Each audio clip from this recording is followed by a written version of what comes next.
So.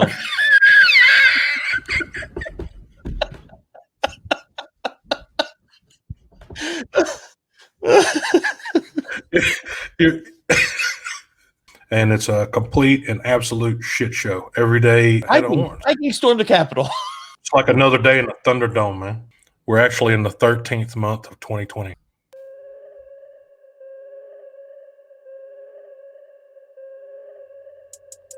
This is Overtime, a live series brought to you by Lynx and War Room Media, where we talk about basically anything we want. And here are your hosts, Greg Williams and Ryan Ray. Holy banana hammock. What's up, man? How you doing, Ryan? Good.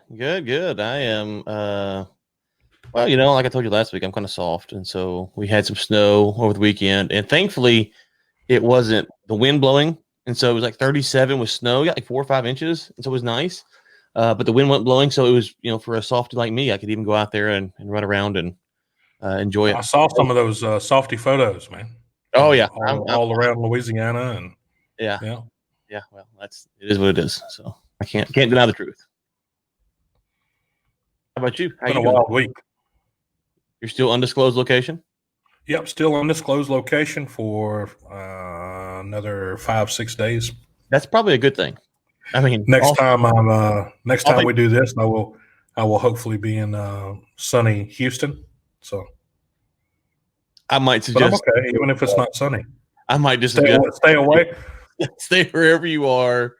Just stay there for the next, I don't know, month or two. So next 4 years, at least 6 years, at least. So, anyways, it's crazy times, no doubt. All right, well, let's get into the little rundown here. I'm waiting on the Clone Wars rag. No Clone Wars rag today. No Clone Wars. Okay. I expect you to watch 2 or 3 seasons worth because you're gonna have so much time on your hands on what? Yeah. So Jose has pointed out that Houston sucks, and I would just say that given DFW or Houston weather, DFW weather is supreme, and it's not even close. People are like, oh, it's too dry. I'm like, go down to Houston. That's humid.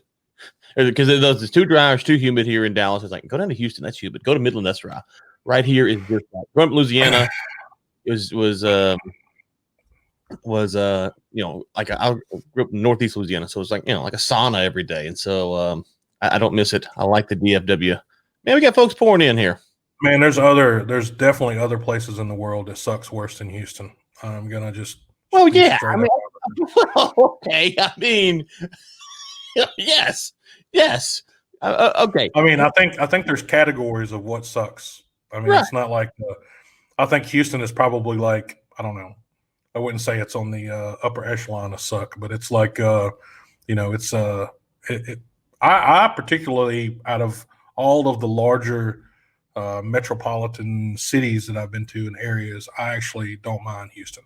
It's okay. Have you been to Beijing? Might I interest you in a trip to Beijing? Have you been to Singapore? No, I have not. Oh wait, hold up. No, he's got it here. You take it, sir. Sorry. Let's see here. I've been. I tell you in all seriousness, I've been in some spots that aren't metropolitan, but they are like, the World Health Organization. They do like the worst places in the world. Not like being like serious, like the most impoverished places in the world. And I've been to some of those. That's okay. That's, for being serious, like that's really bad. I've never been to Iraq before, so I can't speak to that. But I've been to some bad spots in Nicaragua and Honduras. So, well, wherever they drill wells at, I'm good for it. It doesn't matter. Good. Yeah. So someone asked why we do this on Thursdays, Greg. Why don't you tell them why we do it on Thursdays? Well, when should we? I'm just curious. When would you prefer? We got folks pouring in, so when would y'all prefer us to do it? I'm just curious. Where is that chick from London? I don't know. That's Harvey. That was on the other show, man. You were there on the other one with us, Jose. I'm sorry. This is as good as this face is getting. I can't. There's nothing I can do. I've talked to doctors, consulted therapists. They recommend to turn the camera off. Leave it on. So I don't know. I think this makes Greg. You just got a new camera, dude. Don't do that. You just got a new camera. You need to get the monies out of it first. So yeah, I think thank you, Greg, for letting me use my new camera. So I think one of the reasons we do it on Thursdays is because the weeks are completely wrapped up with everything else, and Fridays are afternoons. Fridays, whenever we're separated in different time zones, doesn't really work out well for us. Yeah, because typically I'm drinking. So I mean, I'm just honest with the crowd and honest with myself. And if this was a Friday night, 9:30, 10 o'clock, other side of the world, it'd be on. So well, that and I like to go go fishing. Burger King. Yeah. Okay. You took 5 minutes and 37 seconds. Okay. I like to go get Jose. Thank you for your service, by the way. And thank you, Jose. And so Friday mornings would be a time to go fishing, and so there'd be a lot of, hey, Friday, hey, Greg, I can't be there because I'm out fishing. So well,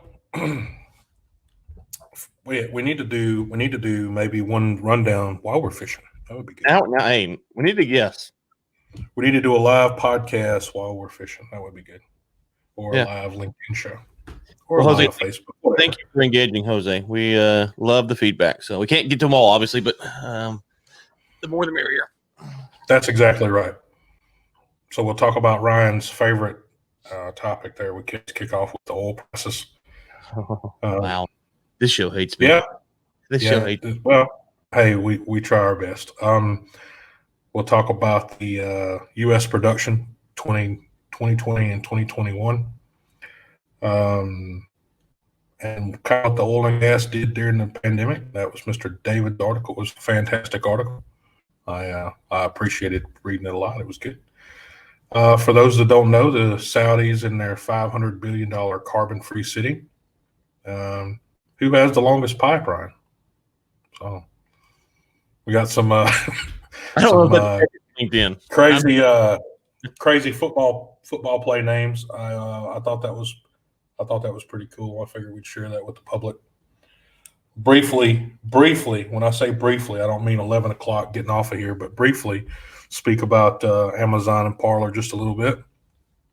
I think it's important for new technology and different people out there that's coming up with different ideas about how to do things in the future and communicate. It's important about who you pick as a service provider. We'll speak a little bit about Spycraft and close off with Quentin Tarantino. So just full of a bunch of crap today. We ready?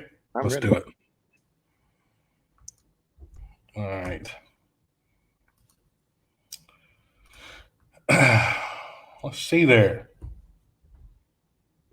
52.69 for the WTI.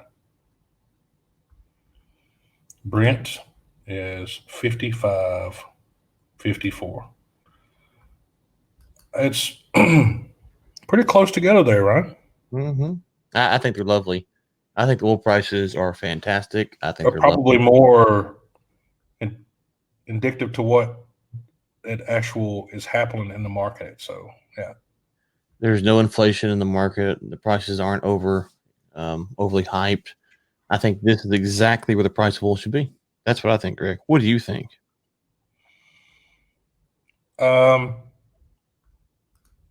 Considering how close they are together, I would tend to agree with you. I don't think. Oh, by the way, France to introduce nationwide lockdown at 6 p.m. curfew local time. Oh, okay. So that's a new one. Yeah. I don't.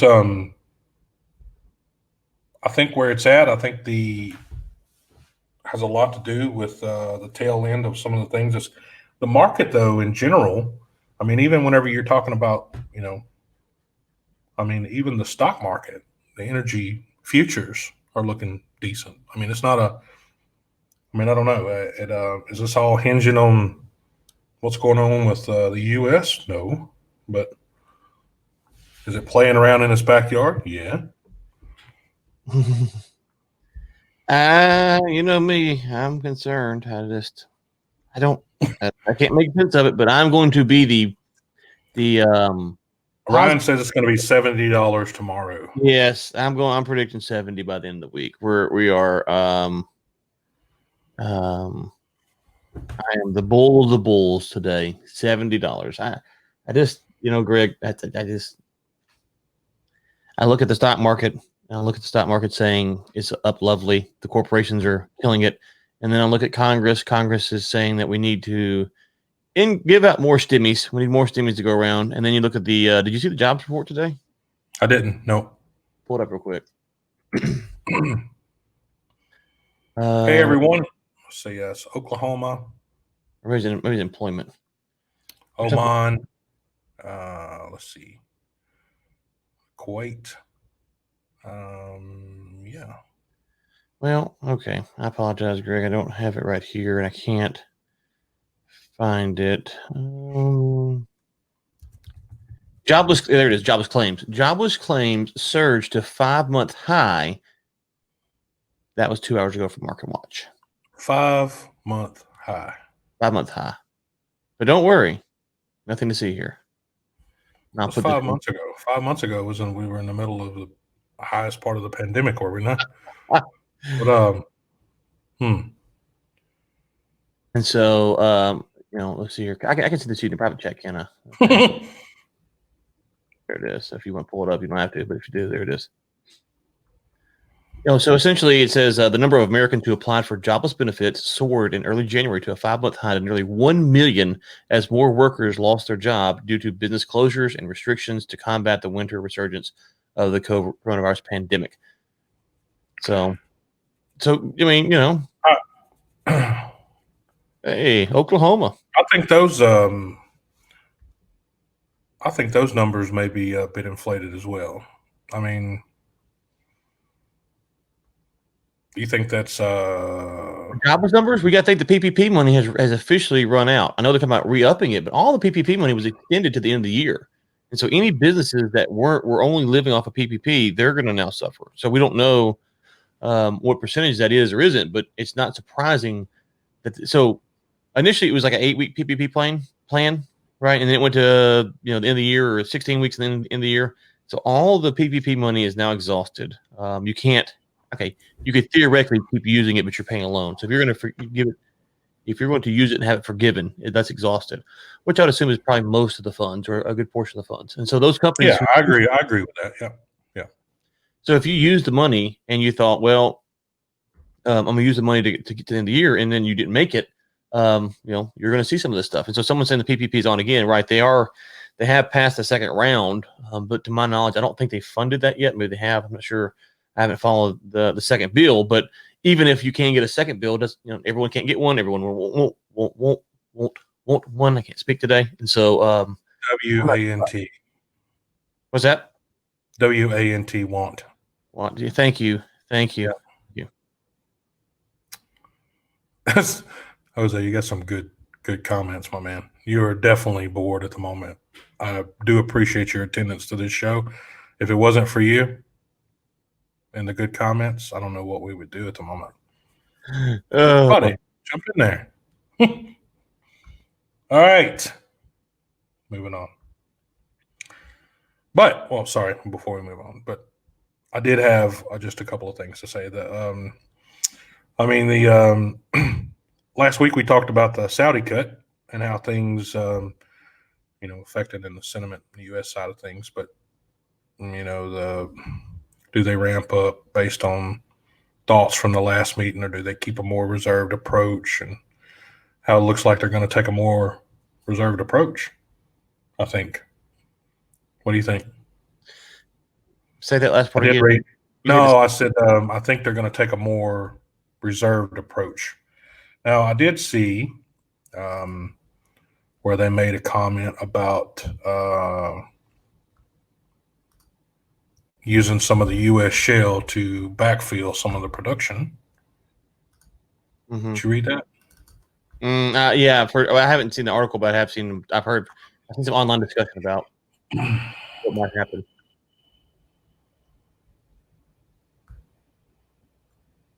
Yeah, forecasting oil production to rise about 3.5% next year, spurred by higher crude prices. Yeah, I mean, if you look at this chart, it doesn't. What? We talk about Goldman Sachs on this show saying that Brent's going to hit W65 by June.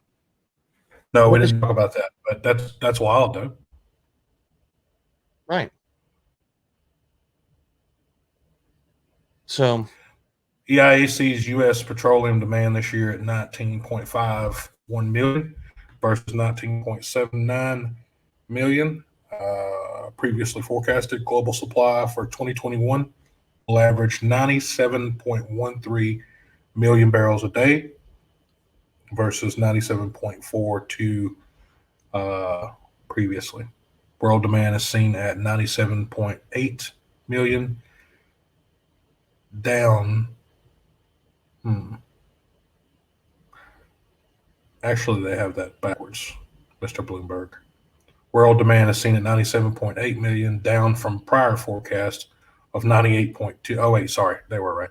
Down from prior forecast of 98.2. So, although 97.8, 98.2 doesn't sound like a whole lot of difference, does it? Well, that's definitely not enough to make any kind of price forecast. That's for sure. What is that?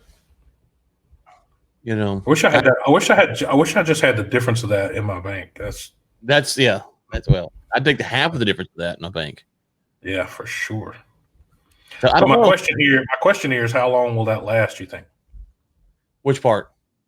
The reluctance to throw the valve open from our side. I mean, I think to the summer. I don't. France is going back under lockdowns. Like, so if you just look at the COVID numbers globally, they're far worse than they are, at any point when we get lockdowns. And so, are the governments going to look us in the eye? And I'm pro open up, not lockdowns at all. So just be clear, but are the governments going to look in the eye and say, hey, yeah, we locked you down when there was not a thing, but now there's this thing and we're going to let you go free? I mean, okay, I hope they do, but I'm just not very optimistic about that. And, if we're printing more PPP, more stimmies, more, bailouts, that's not a sign of a healthy economy. And so, and then the other thing is, if you look at China, the news out of China is serious voice here. China is the only major nation to grow its economy last year, according to experts.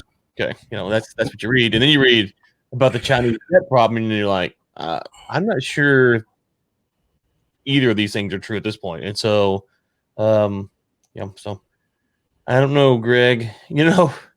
It's there used to be a time when you could say, I think this is going to be a reasonable thing to happen. We are now in the territory where we don't know when we get to that. So unscripted. Right. And so think about like this. So 2016, when the oil price crashed, right? So then 2017, you're like, okay. And then 2018, you're like, then by 20, I guess second half 2018, maybe something like that. 2018, what's all 2018? 2018, 2019, you kind of felt pretty confident. You could tell where the market was going. There were some things that still surprised you, like there'd be a bombing in the Middle East. It wouldn't move the price, or an attack in Nigeria, and it wouldn't move the price really. Like, okay. And you had to kind of learn to reinterpret the news that these things aren't going to impact the price as much as they used to. Then 2020 happened, and like all the guardrails are off. We're off in the ditch. We don't have 4-wheel drive, and we're just spinning around. Training wheels are off. Right. So my hesitation to make predictions right now is really because we literally saw the U.S. Capitol people inside of it 8 days ago. It's like, and then we've had with fur and head of horns. Viking stormed the Capitol. I mean, I know Vikings anymore. Only thing, I mean, I saw the other photo with the rebel flag. It would have been just teed right off if the Viking had been carrying the rebel flag too. The world, I mean, everybody was lost their mind totally. if you look down in like South Africa, you know, they banned alcohol sales. They're back in lockdown. So yeah, it's not. I am not a perma bear. That's not what I am. I am a reluctant bull right now because you know the dominoes have to fall, and maybe they don't. Maybe I'm just wrong, but so when you hear my reluctance, it's more just like you see all of these things, and it's like another day in the Thunderdome, man. yes, well, every day, except for the stock market goes up, and it's like if the stock market was like all time lows, I'd be like, okay, God, this is bad, but we're going to bounce out of it. We hit the all time lows before it got bad, so yeah, that's so you see the problem. Like now with oil and gas, we hit the all time low. You know, going negative when it got bad. But anyways, so sorry. I mean, but it's not a day that goes by that you don't see some kind of something in the news or something. I just I remember growing up, same as you. We're close to the same age, old. But anyway, it was I just don't recall a moment or a point in my entire life where things have seemed like there was just every day you woke up and it was like a world wrestling match every single day that you woke up. That's exactly, and it's a complete and absolute shit show every day. I mean, I watch your Twitter feed. I watch some of the guys that you follow's Twitter feed, and I mean, some of the stuff that comes across there is just absolutely chaotic. And I mean, you can't even like your mind won't even go into the depths of some places where these things come from. It's just you can't even make it up. I mean, movies. Yes. Some of the movies aren't even this good. I mean, I say this good, but it doesn't even have Yeah. this kind of content in it. Well, yeah, and real quick. So The thing about it is, they probably wouldn't produce them if it did. So yeah, that's you're right, Carter. It is closer to war times. You're right. I think I told the story on the show before, but if not, tell it again. My son, this time last year or December of 2019, was like, "Hey, Dad, nothing's ever what's happened in your lifetime?" So I went to the iPhone, the CD player, all this stuff. He's like, "Oh man, nothing's ever cool happened in my lifetime." So now I remind him of that often and just kind of you know, kind of give him a hard time. Like, don't ever ask for anything significant to happen in your lifetime again. But one of the things I told him when we were going through the shutdowns last year in the U.S. at least, I said, "Son, you get to understand when 9/11 happened, we entered a period." I remember we were going. I went to the Saints game, that the fall of 2001, I guess it was. I remember we were at the top of the Superdome, sitting there thinking, "Oh my God, will a plane crash into the Superdome? Right? Will something like this happen?" Or you come home from school and it'd be like red alert or orange alert, but nothing ever actually happened. Right? We were just afraid that things were going to happen, and so after a while of nothing happening, things go back to normal because nothing happened. You get desynthesized. That's right. Right. And so, and you realize that it's probably an isolated. I mean, 9/11 is a terrible event. I'm trying to make light of it, but it's an isolated event. It's not every day we're having terrorist attacks in the U.S. To that scale, especially in 2020. What we've seen is that we can't, you know, if we would have had a 2-week lockdown and that would have been it, that would have been bad from my perspective. But we'd look back and say, okay, well, are they lock us down again? No. They lock us down again? No. They're going to do this again? No. We can't break that cycle. And because we can't break that cycle, move forward, we're kind of stuck in this tailspin of, you know, what's next? How do we move forward? And that's the big difference between 9/11 and 2020 is that we can't actually move forward with our lives. And that's what's so frustrating to me. Paul Finley. The main problem I feel that exists today, Greg, is that the data and information flow is so unreliable that no one can make a prediction on this year. Well, the way 2020 ended off going into 2021, Paul, I would definitely agree with you. We're actually in the 13th month of 2020. So, I mean, same shit, just different day. Yeah, absolutely. That's absolutely correct. Now we think impeachment is normal. We do it. We actually have it down to a science now and can do it, you know, within 3 days from what I'm hearing this side of the world. So bullshit. All right. We're going to move on. So, Yeah, I think Reuters first covered this. We're going to go back to Mr. David's article real quick. Yeah, Mr. David's article. You've interviewed Mr. David quite a lot, and Mr. David's been on a lot of your podcasts, and he's done some co-hosting with you. And most of everything that I read from Mr. Blackman there seems to be very well written, very articulate. He's got a good. He's definitely got a grasp on the big picture where a lot of people can't even see the other side from the trees. So. One of the things that all of us in this industry, or anybody that's still in this industry, is what this industry did for the world and actually did during that pandemic. It was basically the backbone to the entire operation. So anywhere you see a virus that's being created, anywhere you see sorry, not virus, but people create virus. But anyway, anywhere where you see vaccines being produced and shipped, anywhere they're flying them, doctors and nurses going from north to south to help with recovery efforts in different hospitals, and they don't get there by riding electric bullet trains. They don't get there by all piling up and ride sharing in Toyota Priuses. So they're flying. They're taking as many modes of transportation as they can, and they're using the system as it was created, as it was built, and the great transportation system that was set up in the United States. And it is on the backbone of the industry that we're in right now. So that's what I got to say, Brian. I agree. And the beautiful thing, and I will put this in the comments over here so folks want to read it. There's a book called I Pencil, the letter I Pencil, not like the little small I and then pencil, but just I Pencil. And it goes through what it takes to build a pencil and all the parts and resources involved. Now, it's not a pro oil or anti-oil and gas book, but what I like to point out is even if they did do the bullet train, even if they did have the Prius, well, okay, how did you build the Prius? What roads are the Priuses? Well, when you drive a Prius, what's the road made of? When I was with someone when I was on marshmallows.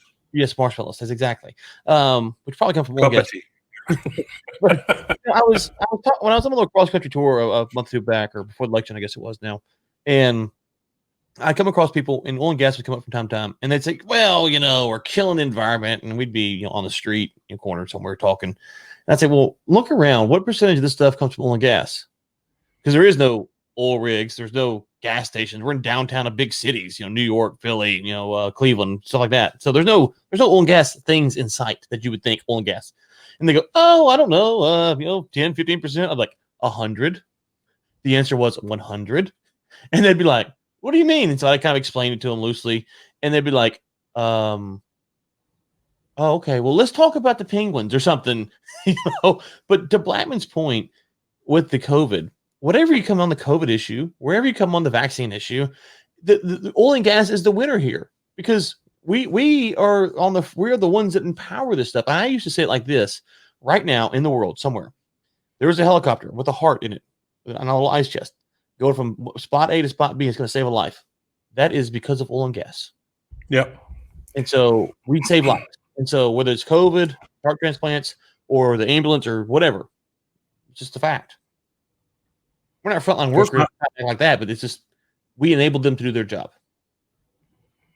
on a massive scale. Why? Because it is plentiful. It is plentiful. There is a lot of people that knows how to do it, and there's a lot of professionals in the world that can go out there, put the plans in place, and get it done. Mm-hmm. And I mean,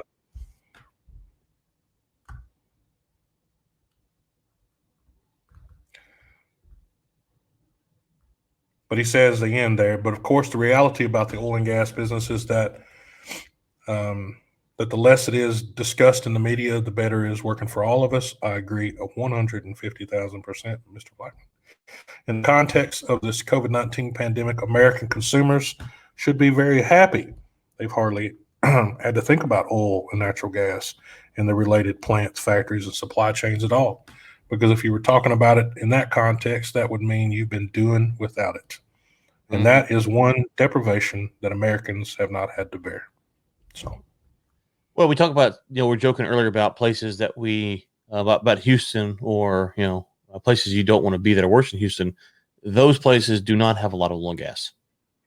Not like drilling, but oil and gas infrastructure has not been built out. Roads, towns, buildings, cars. that's exactly right. I mean, the show I just did with Arby earlier with all the stuff in West Africa, just talking about the population in Senegal and Mauritania together, 21 million people. That's the top 7 cities in the United States. That's how many people are in those two countries.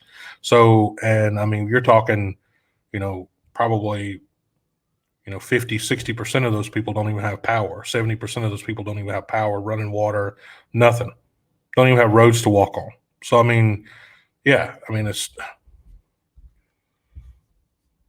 take for granted walking to the kitchen faucet and turning it on tomorrow. So. Yep, 100%. But this next one here, I think Reuters covered it in August of last year, but it was still kind of interesting. So this is our $500 billion carbon-free emission city, Saudi. Now, a $500 billion project is being billed as a development equivalent to a sci-fi blockbuster. A length of 105 miles along the Red Sea coast, construction is starting first quarter of this year, and the project will create 380,000 jobs. 380,000 jobs. That's like, what is that, 6 football stadiums, or is 6 energy stadiums? What is that? So 60, yeah, almost. So that's, all right. So they're going to build the city. It's going to be carbon free, but how much carbon are they going to create building the city? Right. So, I mean, all the tractor down there. These tractors. Yeah, I don't understand that. Like that's the epitome of like carbon free. What does it even mean? What does it mean? I just 105 miles. So that would be, so that's 60. That would be 60 miles, or like 25, almost 30 either side of Houston. So that's a long run. 103 miles, 105 miles, city. Yeah. Oh yeah, that's a big place. And the advantage here is a place like Saudi Arabia. Desert never run out. They have desert. They have desert. That's right, a lot of desert. But the other advantage is that in their society they can do these types of projects. I'm not saying it's a positive or negative. I'm saying like the advantage because of their style of government is that they can do this. For in the U.S., we'd never see this done. Like there's just you'd never. So again, this kind of goes back to that whole, like I've been kind of railing on the medical community with how for applauding China for how they handled COVID-19. And I don't know if you saw or not, they locked down 22 million people this week in China, like 70 cases. And so, 22 million people, 70 cases. And so, that sounds like the right thing to do. 70 cases. Yeah. Makes sense. Those ratios work out well. And so it's like, okay, well, if you want to praise China, then 22 million people, 70 cases or 50 cases or whatever it is. It's not that many.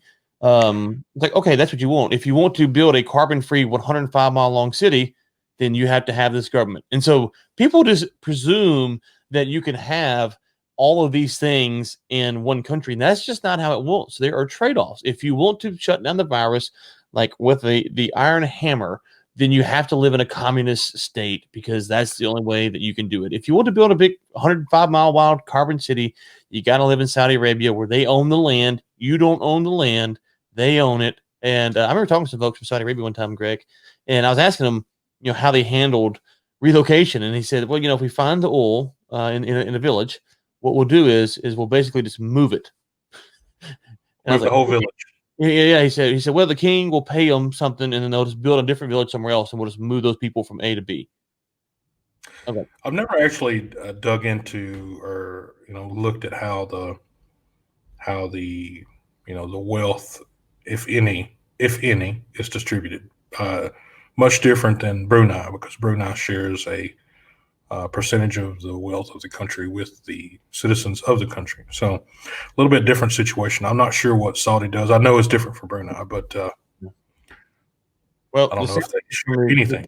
interesting because last year, I believe they put a VAT out for like the first time ever, and that got some folks upset. And so they had to be careful because a few years of a down oil market became a problem. And hey, Carter Patrick, my man, can we get that comment up on here on the screen, Greg? My man, here now. Thank you, sir.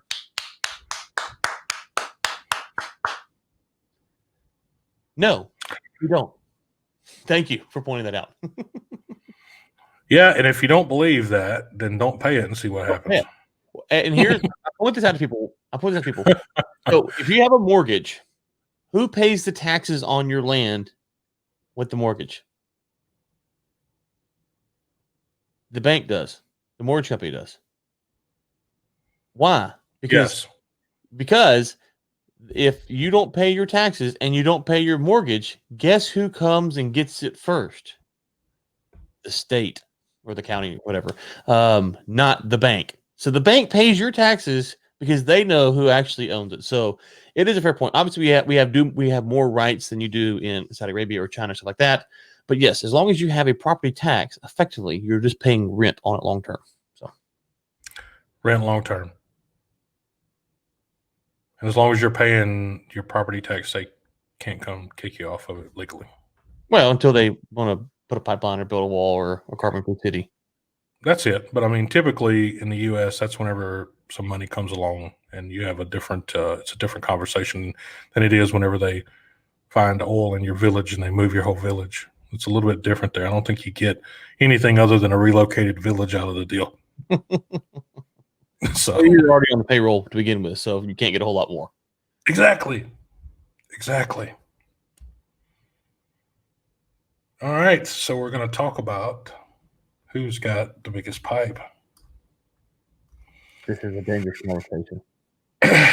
Yeah, it is. But Ryan, North America is expected to have the maximum share of global oil and gas pipeline trunk transmission length by 2024, representing 43%, running a length of, got this in kilos, yeah, so whatever that is, 899,000 kilometers. It'll only be second to Asia. So Asia? Oh, North America. You said North America, not America. I was like, wow, why are we comparing America to Asia? No, North America. No, that's coming from global data. So they got big pipelines over in Asia. Like they got some monsters over there. So yeah, that's how much steel is that? That's a lot of damn iron. That's a lot. Well, let me ask you this. Go ahead. No, it's all right. Go ahead. I was gonna say, when you talk about diameter, the biggest pipe I've ever seen diameter-wise was 42. I remember crawling up inside that sucker and going, you're trying to get some numbers for an X-ray or something like that. That's the biggest diameter pipe I've ever seen. And to see them pick that up and move it is just crazy.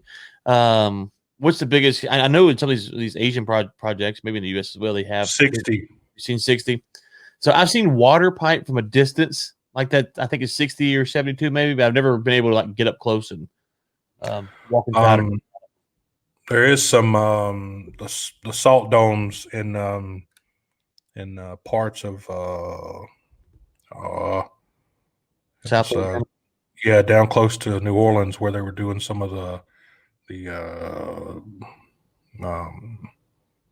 disposal wells are 72-inch ID. So that's some Hoss pipe. Yeah, I mean that's you're talking 3,000-4,000 foot deep. These disposal wells are just massive. You just look at these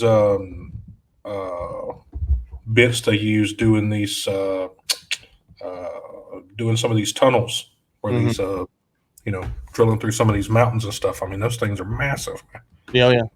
But just the infrastructure to carry that kind of steel is I guess that's why you got to go in and do all the survey work and everything else that goes along with it. But still, I never would have thought that that we'd be anywhere close to being number 2 in the world, considering how much we struggle just to get a permit in place. So, yeah, it is a struggle these days, isn't it? It is a struggle, and just with again the long projects that they do in Asia. Just, I mean, some of those projects are crazy. Just how long they are. Hey, James Bond actually made a movie about that at one time. They were kind of protected or something, or destroy one or something. So. Maybe which one was that? Was that that's Tomorrow Never Dies? It was one of the Pierce Brosnan, so it's not the Tomorrow Never Dies, or it's not Sean Connery, but it's in between Sean Connery and it's the guy right before Craig. So Pierce Brosnan. So he number did, 3. Yeah, Pierce Brosnan. He did 3. It wasn't Goldeneye, so it's either Tomorrow Never Dies or whatever the other one was. Golden Nuts. What? What was that one? Anyway, so it's one of the Pierce Brosnan ones. They're in a pipeline, it blows up. Anyways, James Bond, spoiler alert, he survives. So it's nothing like a James Bond spoiler alert. James Bond, spoiler alert, he survives again. Do it. Okay, so we're going to go off of market news now and get into the stuff that really matters here. All right. Crazy football plays. So, Ryan, there's a couple of names there, but what's the craziest football play name you've ever heard, man? None that I can probably repeat, not because chicken wing. Yeah, like if you watch some of these guys on sports talk radio, they'll start saying like, "Well, we had a so and so." You're like, "What?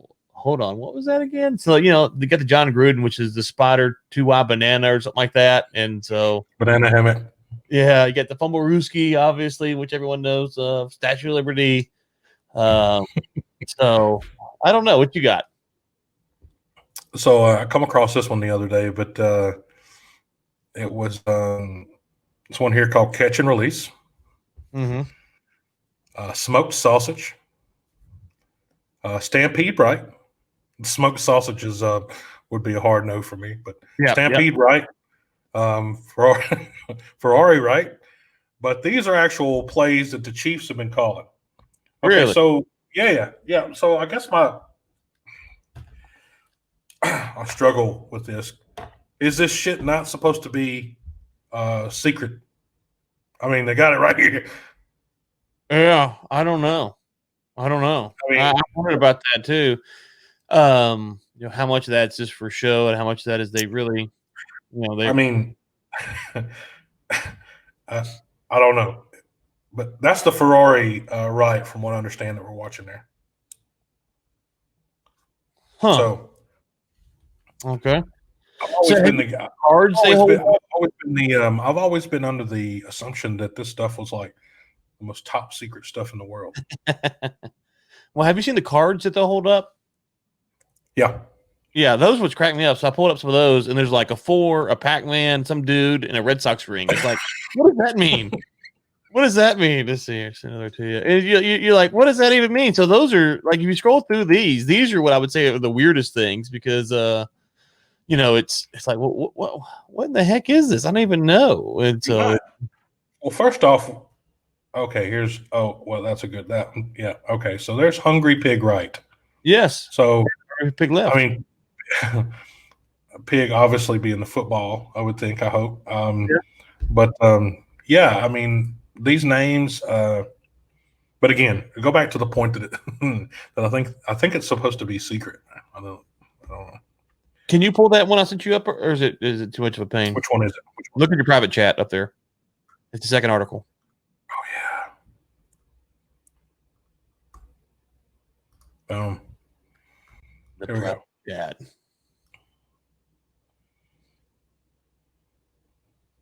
Yeah, just scroll through some of those. The Crying Jordan. Dogval.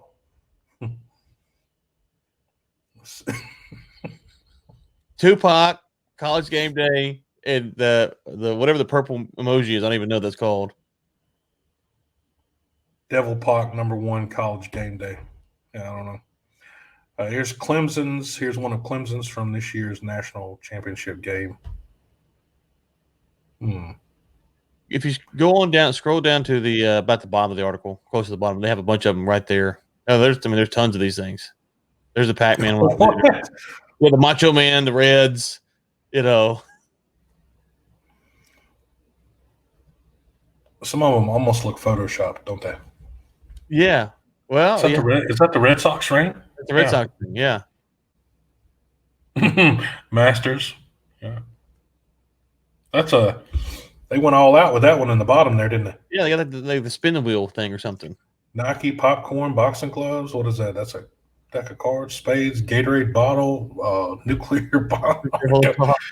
What the hell? So yeah, when I think of the weirdest things, like if you just Belushi, yeah, and sure, I guess that's Corvette or whatever that is, saying some money. It's who has time to remember that shit? You think it'd be more confusing than just giving me the play. Like, hold on, I've got the three amigos, the bald dude, and a smile emoji. Get my decoder ring out here, like it's. Well, this is what I thought that your wide receivers and your quarterbacks and everybody else carried the Velcro arm straps around. It had the plays on the inside of it, and Make life easy. It was or if this is just a deterrent mechanism. Maybe to keep everybody's eyes off that. I don't know. I don't know, but I do know that having two guys boxing with a bag of groceries wouldn't do anything for me on the field. So. I mean, I agree. I don't even understand. And they seem to use Tupac a lot. So. Yeah, I don't know. Yeah. I wonder. Like what's the relevance of that? I mean, I get who Tupac is, but I don't know what the relevance would there be. So, but I'm not up with the times, so I'm a slow guy. War Eagle, huh? I don't.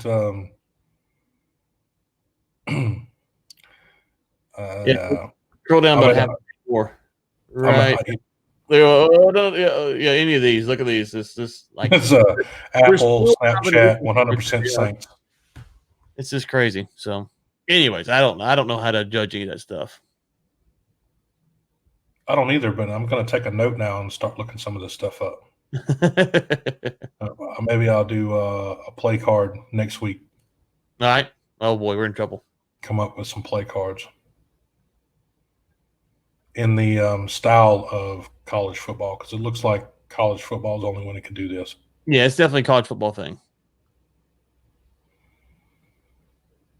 Everybody else would be suing them for infringement using all the different photos and logos.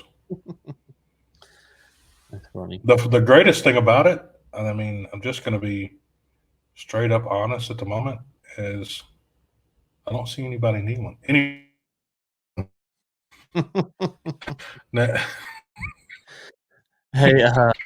not to put a damper on the. We're going to go on to what? Not to put a damper on the mood, but there's a report that we had France earlier. Now Germany's talking about toughening their lockdowns. So just keep that keeps it going up. Keeps the oil going up. So anyways, sorry. Just thought I'd pass it along to our listeners. All right. Sorry about that. I missed all those comments. Guys, this is OT. So how do we go forward with LNG? Money. That's what. That's how we do LNG. Money. Lots of it. Hey, there is an interesting book, Greg. Have you read this book called? Oh, it's over there. Hold on a second. I'll keep talking. I'll find it. When you say over there, wait, it's backward to the camera, so we're not looking at the camera. So I think yes, over. Wait, this is really weird because it's not as I'm looking. It's not over there, but on the camera, it is over there. So it's really over there, but that's over here on the camera. God, homie, I'm gonna find this book. It's a good book to read on. Someone's proposing some ideas on how Africa could handle some of a lot of stuff, and LNG in Africa as well is one of the ideas. So I will share that with folks. I haven't finished it, but it's they're going to be so just a couple of comments there. They're going to be the leaders in it. We're going to be far behind because we'll still be floating around in our oily boats with our oily boat paddles in the U.S., but I think other parts of the world will transition way faster than the U.S. will. So, just my thought. I put in the link here. It's called Billions at Play. Let's see if I can. Let me do it like this here. Actually, do that, and it's called Billions at Play. If you just search that, or you can use. There's the link right there in the chat. So it's an interesting book about all the potential opportunities in Africa as well. When the investment question, you're talking about where are the people who want to invest in it. I mean, the people that want to invest in it are already investing in it. You got your large international banks are in it. You've got people taking deposits in the into the monetary fund, the IMF, every day, and all those backers, all those big banks around the world are all involved in all of that because they are getting their money back from the backbone of the market in all these countries. So with probably some kind of a 25 to 30% markup. So it's not, they're definitely not doing it for free. Not doing it for free. You think it's just a catalyst, Jose? I don't know. I think, I don't know. Where do you think that's coming from, Ryan? The investment into LNG. Big money. I mean, that's the thing. It's not a cheap deal, and so people. It's country money. If you're sovereign funds. So if you're going to invest funds, right? Every fund in the world. Yeah. So if you're going to invest in it, then you got to find someone. There are some folks, some private companies in the U.S. that do some investment deals, but even those deals are huge or substantial compared to what massive deals. Yeah, it's not like going and drilling a conventional well in the heart of Texas. It's a thing. It's a process. There's permits, and so if you want to invest in it, then find companies that are doing it. Invest in those companies, and that'd be my advice. So that's So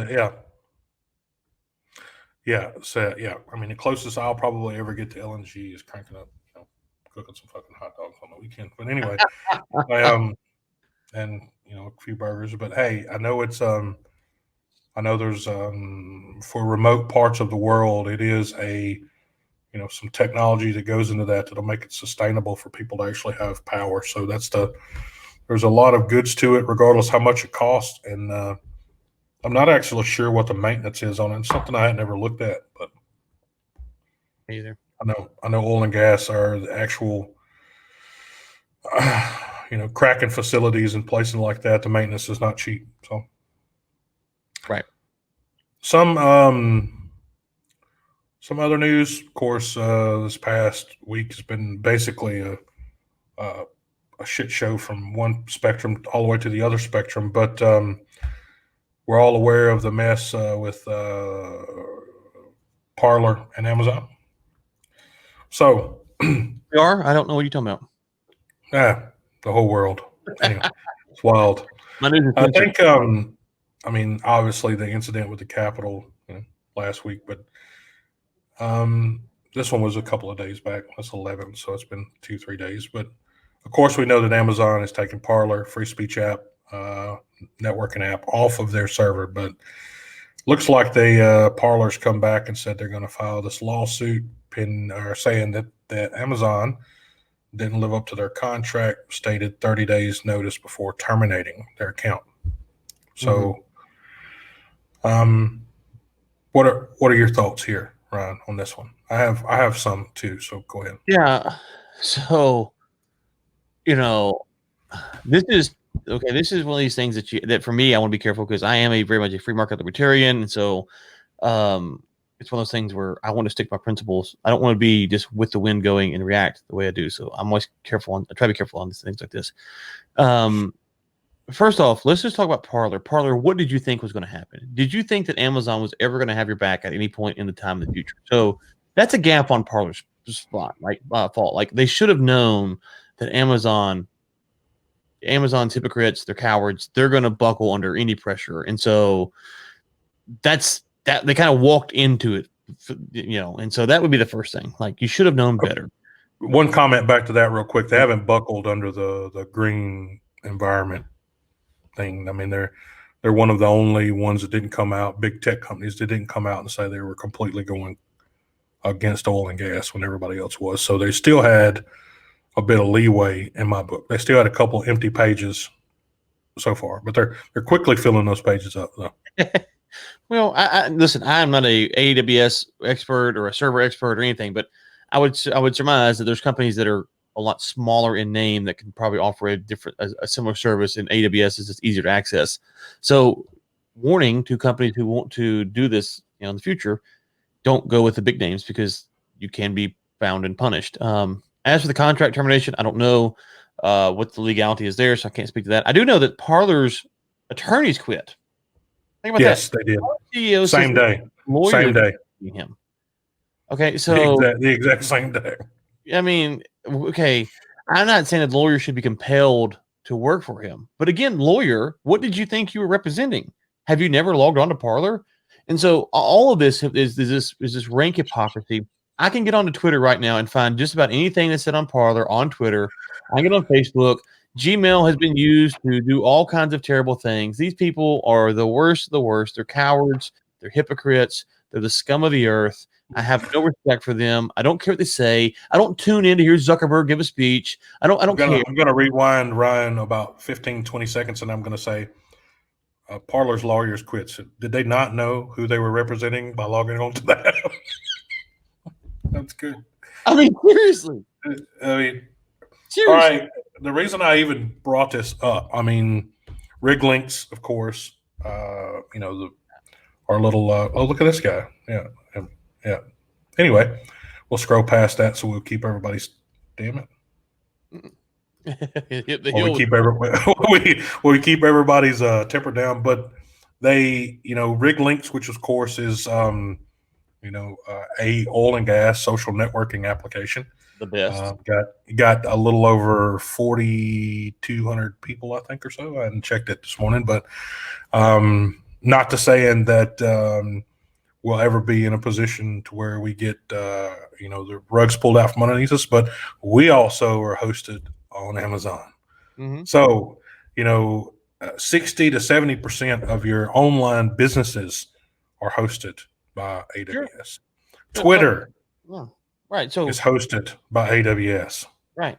Right. So just to be clear, I'm more sympathetic to you saying, "Hey, I've got to go on Amazon servers because you don't have the financial backing that Parler did." And so what I'm saying is, if you're trying to compete with Twitter, like that's your goal. I'm coming to take down Twitter or Facebook. You're going in with big dollars. If you're on big dollars, don't go partner with other big tech companies. That's right. We're kind of stuck, and so that's what sucks about it because we have to depend on Amazon. I don't know who else does this stuff, but we're kind of stuck playing the shell game. Parler, that's on them because listen, Amazon should abide by the contract. I'm not trying to miss that. I'm saying they shouldn't be surprised that Amazon pulled the rug on them. This was everyone knew that the pressure on Parler was growing daily. So why not have switched a month ago, 2 months ago? Like after the election, why not have switched? Yeah, there should have been. There should have been some foresight there on. Right. So Amazon. Sure. Wrong. I'm not trying to act like I'm not trying to ignore what Amazon did. I'm simply saying this is the warning for anyone who wants to go out. So I put my content on Substack, right, and I have podcasts on Apple just like you do, and Spotify and all that stuff. Me and you, I can't do anything else. I don't have multi-million-dollar billionaire companies backing me. It's me. There's no one else in this office but me. So I'm dependent on these platforms to hopefully not get mad and kick me off. I also recognize that I say things that maybe they will change their mind and I'll get screwed.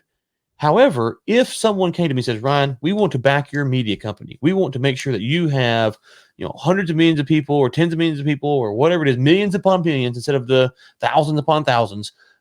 Okay, I would say, well, okay, let's make sure that we're not like. Did you say thousands upon thousands? That's good, Ryan. Oh, what? That's good that you have thousands of listeners. That's fantastic. We're both small media companies, and you said thousands upon thousands instead of hundreds upon hundreds. That's a step up. You gotta inflate the numbers a little bit, right, Greg? That's how it goes, right? Well, what would reality be these days if it wasn't? I could have said tens upon tens. Ones upon ones. I could have. I thought pick up sticks. Pick up sticks. Yeah, I could have said the nobodies upon the nobodies. If we want to be really honest, but I thought the thousands upon thousands sounded good. But whatever the numbers are, there's only 3 zeros in your checking account, by the way. So what's the one in front of the 2? So exactly. So, but I mean, I'm curious, Craig, if you do have an app and stuff like that. And so, what do you think? Because we are stuck. That's our problem. Me and you are stuck in this game. Parler. If a real big time investor came to you and said, "Hey, I love Lynx. I want to invest," which if you do, info@riglynx.com. And I want to take this to the next level. I would imagine you're going to say, "Hey, I need to." Yeah, I saw that comment. I know what you're laughing at. That's great, Carter. Thank you. I appreciate that, buddy. Yeah, thank you for nothing like it. For making sure that we all are clear on this now, Carter. Yeah. Anyways, but my question is, would you be like, "Hey, yeah, we're on Amazon, let's keep on Amazon," or would you say we need to hire a company to find out who else can do this or build our own deal? What would you do? Okay, first off, you don't make comments privately that you won't make publicly. Number one, that's the mistake that Parler made. You don't say inside on your own private news feed, or you say private, but it's public actually. If anybody that has the app, you don't say that Amazon is threatening to take us down. We won't stand for it. We'll be back. Blah blah blah blah blah. Yada yada yada. That wasn't said anywhere publicly. Mm-hmm. That was taken off of the newsfeed of Parler and put in the public. So if you're not ready for something to go, no, I don't, Jose. Sorry. Yeah, if you don't, I am the actually only content moderator on my application, by the way. So when anybody puts forward a abuse notice, it comes to me, and I get to see all of the crap. This hasn't been a whole lot, man. But anyway, you don't ever put anything there you don't want to go public. And the other problem about that is that if you had been issued multiple letters, alerts on the content, and it was starting to rain down, from them, you should have known it was coming. I mean, they've been on you for a couple of weeks about some of the content you had on. And now I'm just talking about from an Amazon speaking to Parler perspective. I'm not speaking about small free enterprise businesses trying to sustain value and create economic growth and this kind of typical horse shit that you're going to spit out there whenever people are crushing small businesses. That's not what I'm talking about. I'm just talking about rules. That's it. There's rules in place for a reason. Now, if you own, say for example, if I owned a hosting company and the only thing I would allow you to host on my servers was pictures of cats and dogs, and you put a horse on there, I have the right to boot you off there because I told you the rules. So, I mean, if you have to look at it from a perspective as if you actually owned the company that was hosting your application. So how would you react to that? Yeah, I mean, that's what I said. I think maybe we're saying the same thing a little bit differently, which is, why did Parler ever think Amazon was the spot for them to begin with? And so you're pointing out that, well, first of all, it's the easy button, because Amazon has the entire turnkey system. All you have to do is load code. They have everything else. They have server balancing. They have everything that you don't have to go out and subcontract for and add on multiple different pieces and layers to make a sustainable network.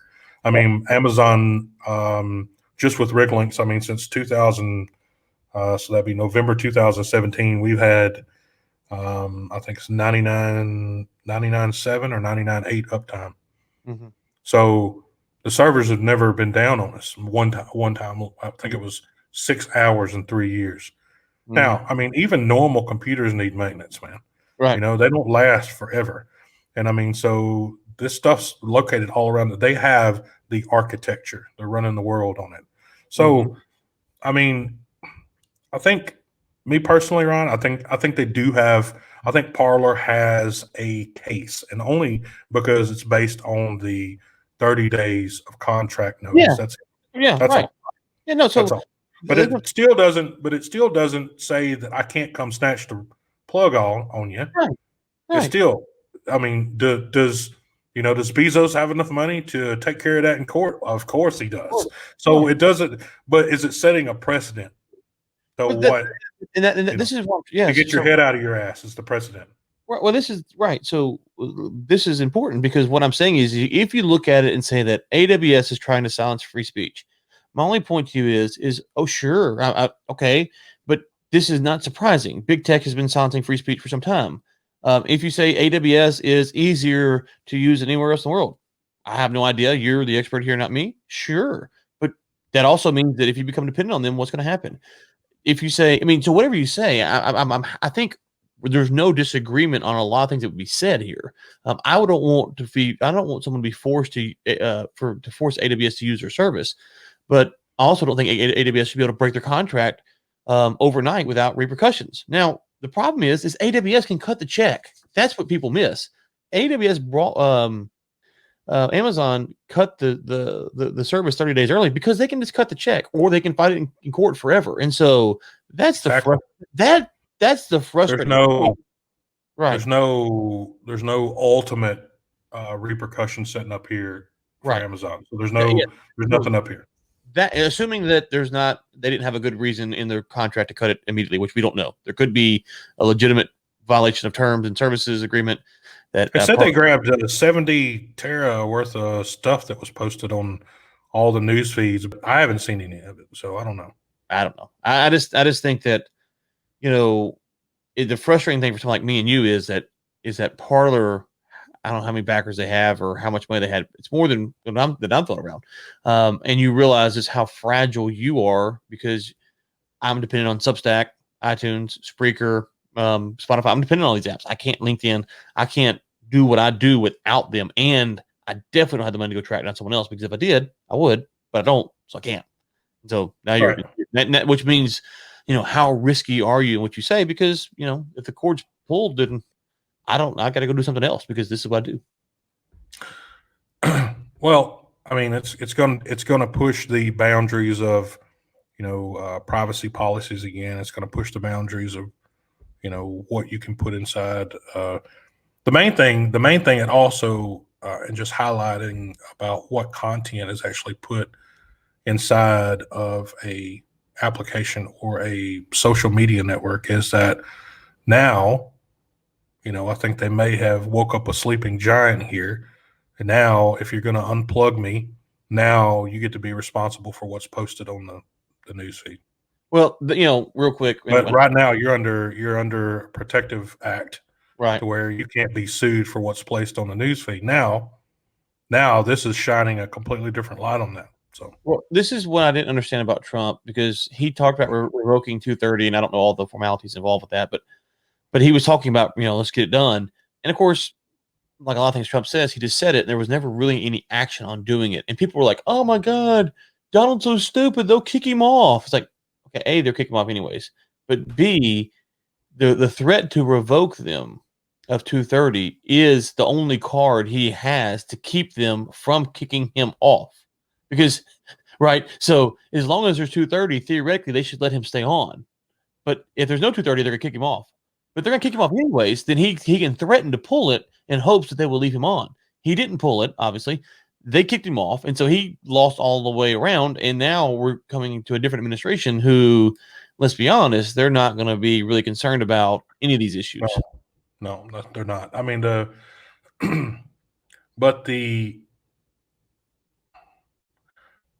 how it, yeah, okay. I get frustrated because there's Parler came back and said they were just they crushed them before just before the rocket got ready to take off. Well, I mean, let's be honest here. Would I publicly say that I couldn't find anyone to host my network, or all my lawyers and everything quit on me the same day? I would never say that public, man.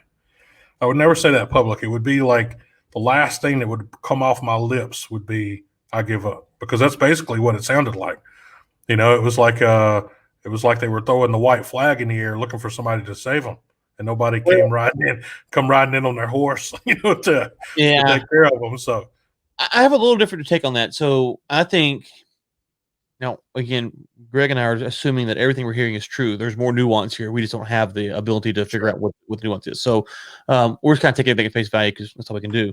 But assuming that what they are saying is this at face value? I take it for face value because it's the cheapest shit that we talk about. So I mean, we can't.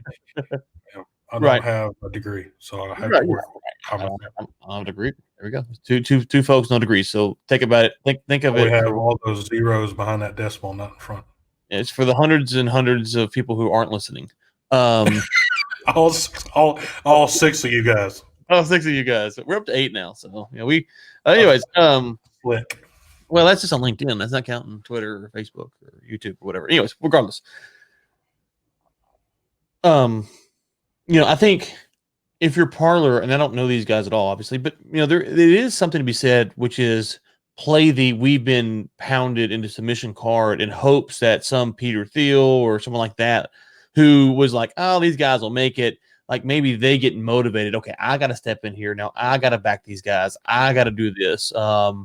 And so maybe that's what they're thinking. Also, if your lawyer quits on you, people have represented Ted Bundy, okay, Charles Manson, O.J. Simpson, and got him off. Just to be clear.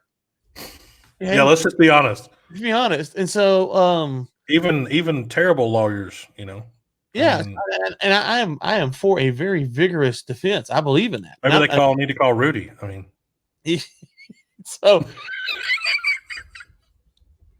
So anyway, so I just think the lawyers quitting on them is like, I would never they shouldn't be compelled to work for them.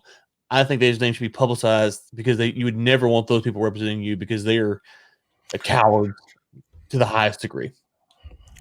I don't think they ever said their name public. I'll need to go back and look at that. That's a good one. I need to go LinkedIn stalk Parler's lawyer and see where he's from and where he's at. But I have to go back and do some search on some of the cases that he's probably used to be civil.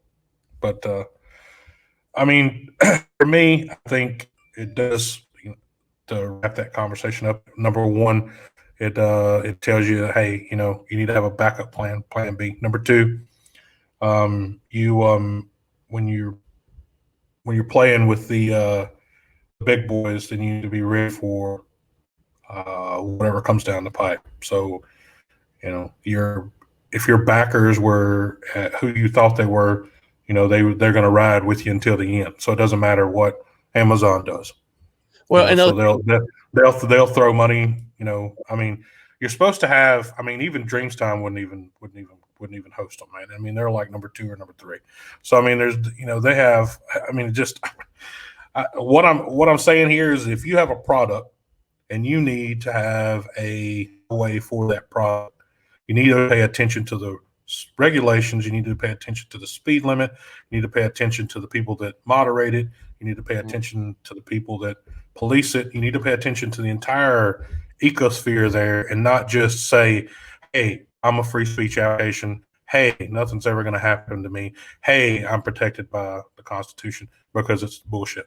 So I agree. All right. Are we up to 7 now? I see Jose's back. Let's get out of the social media dark world of Parler there. Let's see where they come back in another month or so. I doubt it. We'll see how that works. They only got like 2 or 3 big backers from what I understand, and I don't think they're going to be flaunting any money. It'd be good if they just stayed quiet for a while, change their name to something else, and probably start back up. But they're also not the only. They're also not the only free speech app out there. There's also another one called Squadron 2. So never heard of that one. Yeah. I know there's Gab, but I know. All right, we'll go over to the entertainment a little bit. Well, so I thought this was interesting simply because of, I think it was back on one of our other shows we were talking about spies. But so Spycraft is it airs on Netflix January the 20th. So next Wednesday. For me, it looks kind of interesting, Brian. I don't know. I mean, so if you're into spies like Mayor Pete, so and then you might need to check it out. So, I, is it animated? That's funny though. And is there a Burger King plug in there? no, it's a spy. The spy game is a serious business, and throughout history, the tools and technologies developed for it have mattered as much as the spies themselves. So Well, I will they're check going it to out. teach. Is that They're when? going to teach you. They're going to teach you how to be a spy Next Wednesday? next Wednesday, man. Okay. And are you in the same day as me? Is it the same day where you're at where I'm at? Dude, I am going to be flying. Actually, It's I'm 14th wherever you are. yeah. It'll be. I will be very close to that day flying. So But I'm saying it's the 14th, wherever you may be. It's still the 14th, right? absolutely. Yeah, I just didn't make sure like it wasn't like the 15th or even the 16th because it's crazy now. And a week was off, so I want to make sure. Okay, Spycraft, I'll check it out. I've been watching The Expanse. A friend tipped me off of that show. Have you seen The Expanse? I have, yes. We I've liked it. oh, hey, look at this! I like The Expanse. My Yeah, man. I'm only in season 1. I just started, so I'm only through season 1. I should say. yeah, it's good. I like it. We got that conversation.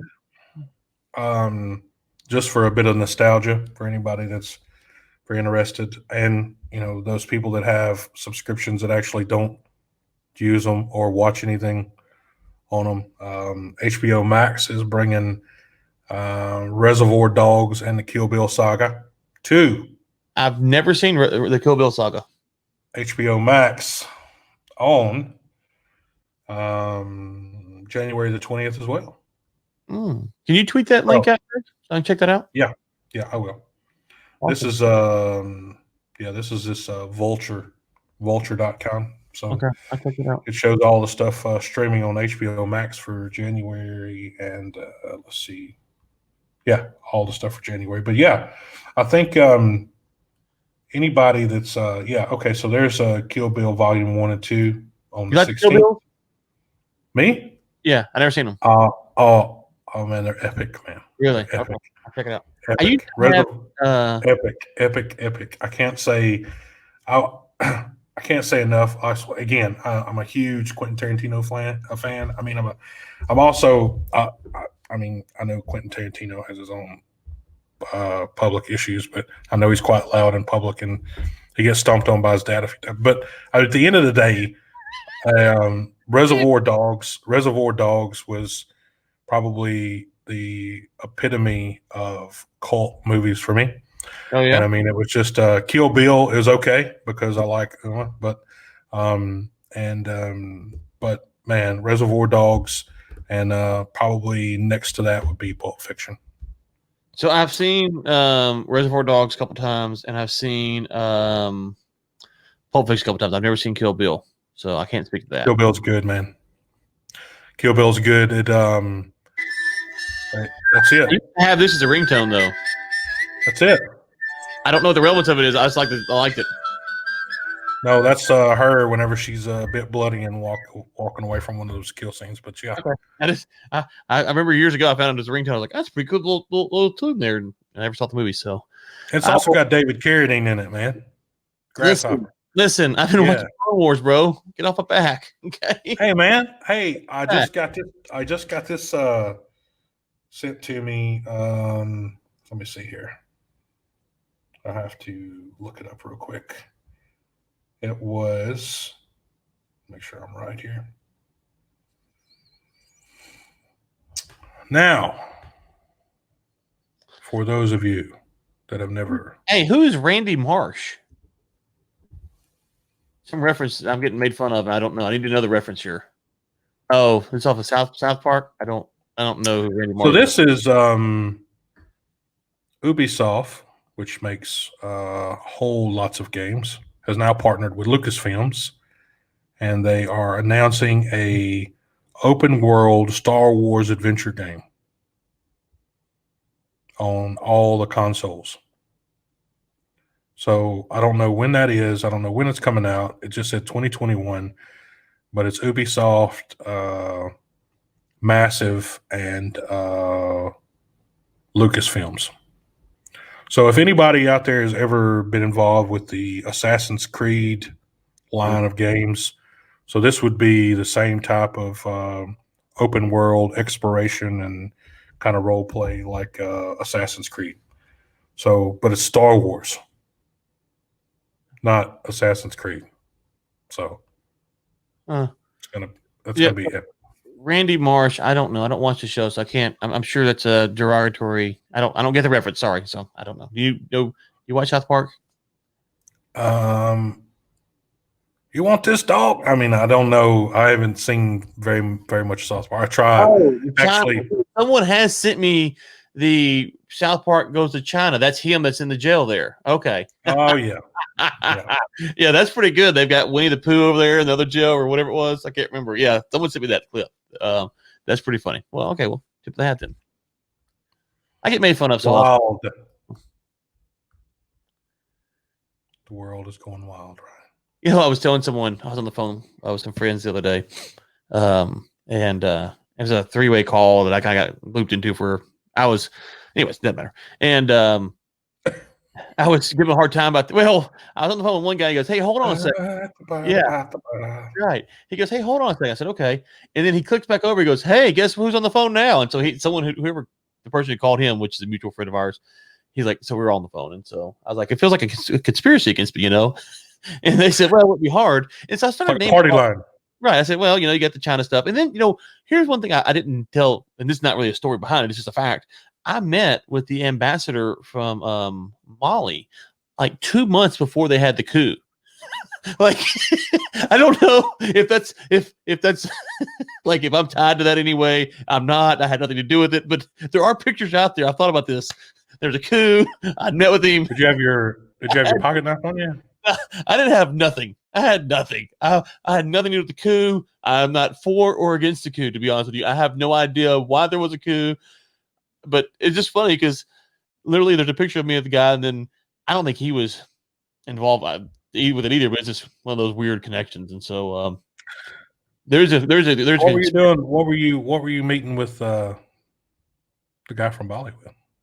Molly, we were trying to get their lock blade pocket knife policy revamped. So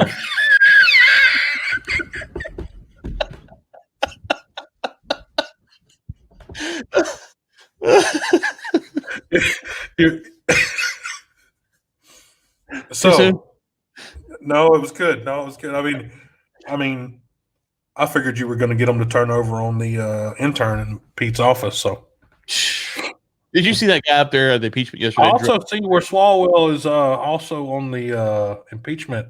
Yeah, court. I'm sure his intern's out there helping him out. Pete, where's the intern? She was just here just a minute ago. Yeah. Seriously, we are months after that story. We've been doing the show before the new year, so that was last year's story. So it's a couple months old, and no one still knows, to my knowledge, where the intern is. So Fang knows where the intern is. Fang. Fang is the only damn one for. Oh, I just got one that popped in here from. Let's see. Mickey Mantle baseball card shatters record sales for $5.2 million. This is just in from ESPN. Now, 5.2. What? Do you know how much money I'd have to pay $5.2 million for a baseball card? People don't even have that much. Look, man, I just there was an article today where BW Energy bought into some stuff in Namibia for $4 million, and I think that's a lot. Somebody just dropped 5.2 on a baseball card.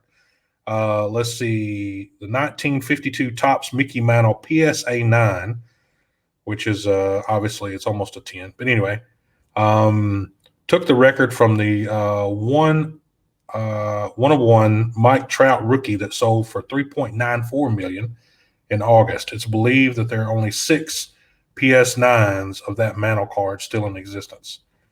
So let's see who bought that bad boy. Well, while you're looking this up, did you see the story? I know we're about to go, but did you see the story about the guy who has like $220 million in Bitcoin, but it's on a hard drive that only has 10 guesses to guess the password, and he's guessed 8 times? Say that again now. There's a guy who has $220 million worth of Bitcoin at current market value the code, the Bitcoin key or whatever, is locked on a hard drive. That's password protected. You get 10 tries, or the hard drive basically is locked up forever. He's guessed 8 times and he can't get it right. He's got 2 guesses left. It sounds like Parler on Amazon, basically.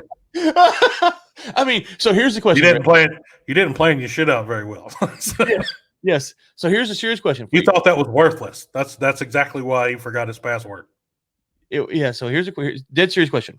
If this were you and you had 2 guesses left, would you guess the 2? And he doesn't know. He's racked his brain, obviously, trying to figure it out. He has no idea. So would you A, guess the 2 guesses, knowing that if you get both of them wrong, you never have a shot again, or B, not guess anymore, and you always have the hope that maybe one day you'll come to it. It'll come to you. Okay. So I'm a guy. This is the type of guy I am. So I would devise a plan, and I would share part of what's on that hard drive with a hacker, to hack into the hard drive and get the code out of it, and I'd share the money with him. I don't think you can do that. That's the problem. Or he would have done it. There's $220 million on the stake. Or if it's a solid state drive, they can get into it. So I don't know what he's working with there. It's not like it's not on like a thumb drive that has, if it's something in there spinning on it, yeah, he can get in there. I have no idea what it's on. I'm not a hard drive. You're it's wild. It's wild though. Just okay. So again, larger picture here. I'm from a very, very small town. There's not even that much money in my town, and together with all the people in the town, if they were all off the rig at the same time, back where I come from, they wouldn't even have that much money together. So how do you, as a grown-up, have something that has that much money on it and you forget the password to it?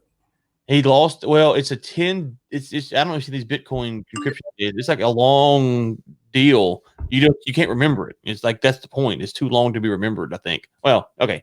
I'm sure some people remember them, but it's the password to get into where it's at. It's 10 digits. 10 digits is hard to remember. That's more than you normally do. I'm not saying it's impossible, but he lost the paper, and that's the problem. He wrote it down and lost the paper, and so apparently the first 8 attempts he's used common passwords, and those haven't worked. So someone you can only use 0, 1, 2, 3, 4, 5, 6, 7, 8, 9 so many times.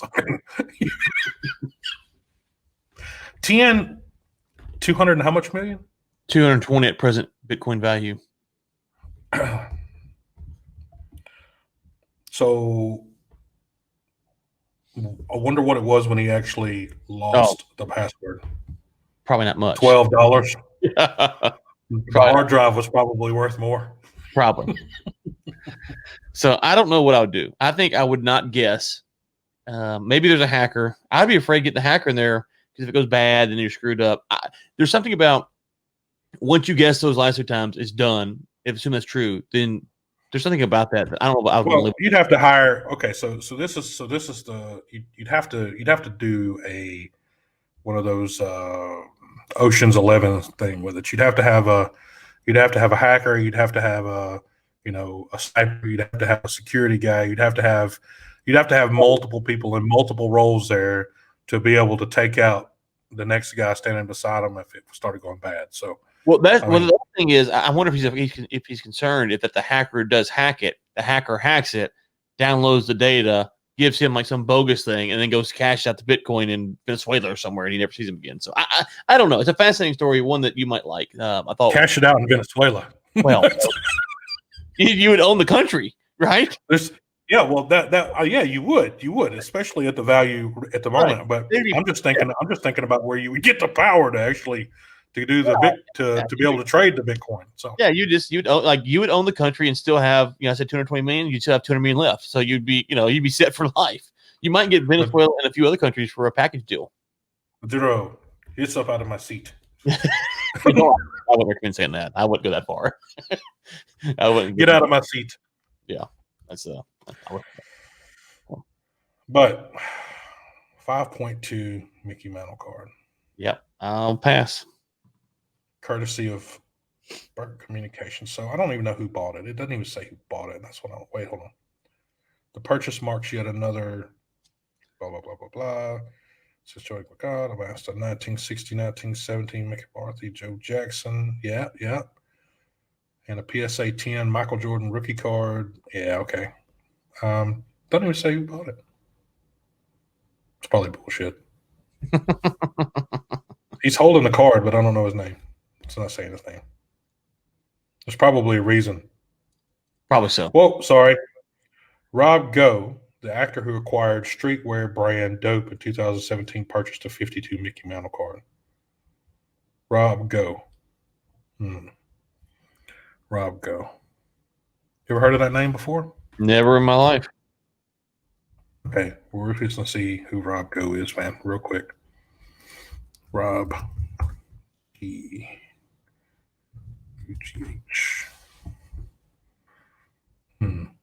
Owner and CEO of Dope. This is what I like about being connected to. Oh.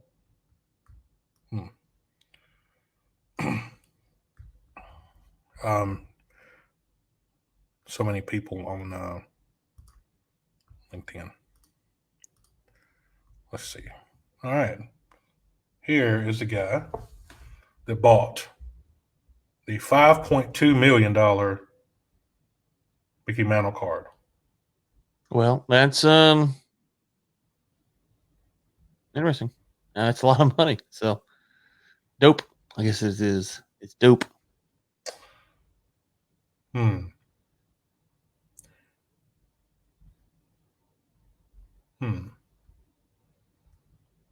2,064 followers.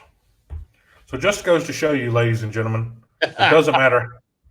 Yeah. It doesn't matter how many followers you have in this world. You can't buy a Mickey Mantle card for $5.2 million. So, well, that's right. That's right. With your I applaud you, sir. I really do. Wait, hold on. Will this come through? What's that? Hold on. Let's hear it. Yeah, I can hear it. I can hear it. I thought I had applause. I guess I don't. No, sorry. No applause. I thought was that the eagle's nest? Was that the bald eagle's nest I just heard? There was a bird in it. I still like my little girl calling the bullshit. I mean, that's one of my favorite one. So, everybody, I think that's a wrap for me and Ryan. Thank you, everyone. You guys out there have a wonderful week. Ryan, it was good to see that smiling, happy face again. You made it through another week. I did. Thank you, sir, for having me. It's always a pleasure, everybody. Greg, Ryan. Oh. That's my boy there from War Room Media. Try to keep him fed, and keep him happy. No, that's Greg Williams. He's not Greg Williams. He's right. And I'm not Alexa. That's right. So, all right, everybody. That's a wrap. Thank y'all for coming. You've been watching Overtime, a live series brought to you by Rick Lynx and War Room Media. Your hosts have been Greg Williams and Ryan Ray. For sponsorship opportunities, send us an email at info@ricklinks.com. Tune in next Thursday at 10 a.m. CST for another live episode.